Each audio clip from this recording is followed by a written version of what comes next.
Starfield is looking like a game that could last for years to come, filled with exciting new features like ship customization, combat, mods, and much more. But there is a big portion of the game that's just a bit alarming. Graphics that aren't exactly next gen, 30 FPS lock on consoles, procedurally generating over 1,000 planets, and I get it, graphics aren't that big of a deal, at least to me, as long as the core of the game is still solid. Find out what Starfield has to offer, the good, the bad, the ugly, as well as how to download and play the game up to 5 days early, coming up after a word from our sponsor. My friends over at G Fuel sent me the Attack on Titan's collector's box, and let me tell you, this thing is dope. The Attack on Titan flavor is called Spinal Fluid, which is citrus green tea, and the flavor is not that bad. Is it top 10 of all G Fuel flavors? I don't think so, but the flavor is a solid 7.8 out of 10. It also comes with these Attack on Titan stickers, and there's multiple pages in here, so there's a lot of extra goodies. If you guys do want to get the Attack on Titan collector's box or any other G Fuel flavor, you guys can use code FLAIR for 20 to 30% off your entire order. Shout out to my friends over at G Fuel. Now let's get back into the video. Let's start off by talking about the good things we've seen about Starfield so far. Ship creation and customization. You can buy a ship, customize and upgrade that ship just about any way you want. Hire a crew to keep it up and running, change the color of your ship to fit the exact look you are looking for, but the parts you choose to customize your ship with doesn't just affect the ship's stats,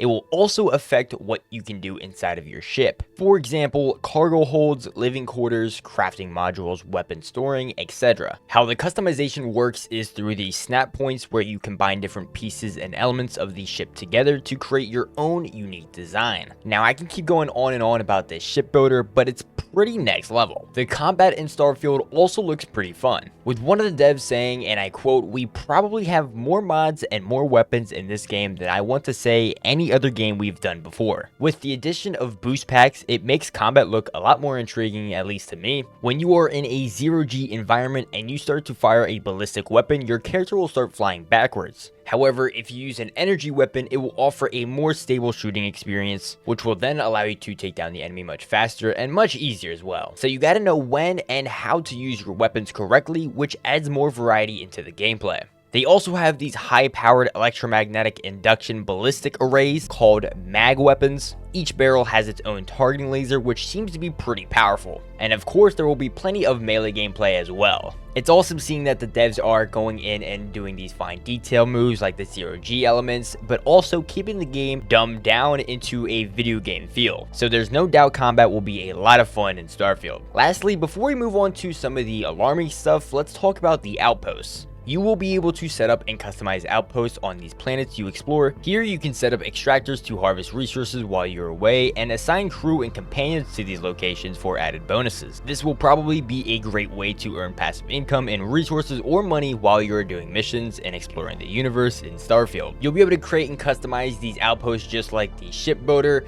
but it's good to know that this is probably going to be kind of like Fallout 4 with all the shelters and all that kind of stuff. They definitely will be used and be able to, capitalize on income or resources in the game, but will it be one of the main things you're kind of doing in the game? Probably not. It'll be a little bit of a side gig, but hey, if I can get some free resources just by throwing up an outpost, I'm gonna do it, Now, there are more things about Starfield that look awesome, and there is a reason why I'm kind of excited to get my hands on this game and try it out, but let's talk about some things that might be a bit alarming. The concept of procedurally generating over 1,000 planets. If you have ever played No Man's Sky, you will know that the game does the exact same thing, procedurally generating over 18 quintillion planets. Yeah, and that's why the game gets a bit stale after flying around to new planets for a few hours. It's just a bunch of random nothing. And don't get me wrong, the planets look cool and there's a lot of random things in the game that are unique to that specific game that are cool, but that's just about it. However, Starfield isn't just randomly procedurally generating these 1,000 planets in the game. They also add in handcrafted elements into these planets, so here's how it works. You first scan this planet to find what resources are on it. You then fly to this planet, but there is a cutscene. Somewhere during this cutscene of you in your ship flying into the planet and landing on the planet, that planet will then be built in-game, and the handcrafted content like caves, outposts, creatures, plants, etc.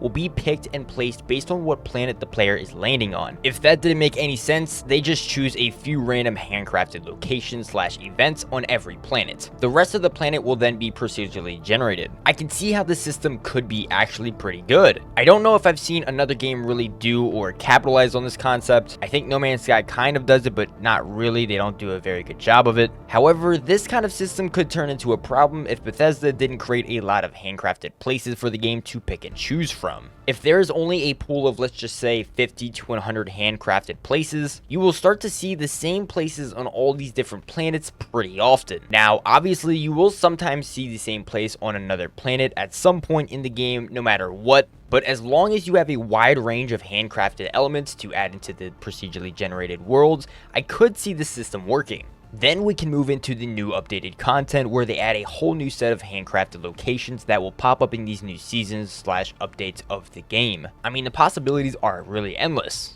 New mods people will make for these handcrafted locations and so much more will just make the game way better. There is a lot of potential with this system, and I just hope they really went hard on these handcrafted elements, or the game will surely start to get repetitive pretty quickly.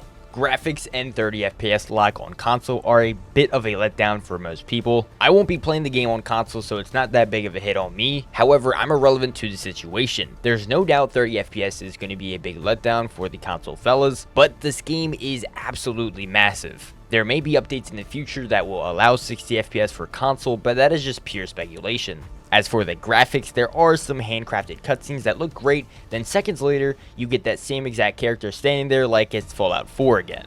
That game was released in 2015. Then we look at how a good game like Red Dead Redemption 2 looks, and that game was released in 2018. Now, I personally don't care too much about graphics like I said at the beginning of the video, but some fellas out there are going to want their game to look like it's real life, and they will be unfortunately let down in this game. One thing to also note is the only time you can really fly your ship around will be in outer space. You can't fly right into a planet like No Man's Sky. There will be a loading screen transitioning from outer space into the planet, and you also can't fly around the planet you're currently on. As of right now, there also isn't any land vehicles you can drive around either. A lot of people speculate that these land vehicles will come into the game in later updates, hopefully not in extra paid content, but that's all pure speculation. So if you wanted to go to the other side of the planet you're on, you will either have to march your way there on foot, which will take I don't even know how long, or get on your ship, go out of the planet into outer space, select the other side of the planet to land on. If that's even an option, we don't really know.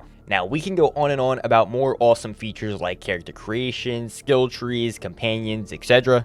But that's all I have for you guys today. I think Starfield will be a solid game, but I believe the game will only get better as time goes on. They have a great system to create awesome updates, awesome mods, so many different things. Will there be bugs and features that will make the game a bit of a pain at the start? Most likely. I mean, it's 2023, so yeah. But I am excited to get my hands on this game and give it a shot, as man, I haven't really been playing any games at all right now. If you are wondering how to download and play Starfield 5 days early, all you have to do is either pre-order Starfield's Digital Premium Edition or the Constellation Edition. If you made it to the end of the video and you're still not subscribed, I will be posting a lot of Starfield content when the game comes out, so you don't want to miss that. But as always, boys, this is Mr. Lair, and I'm out. Peace.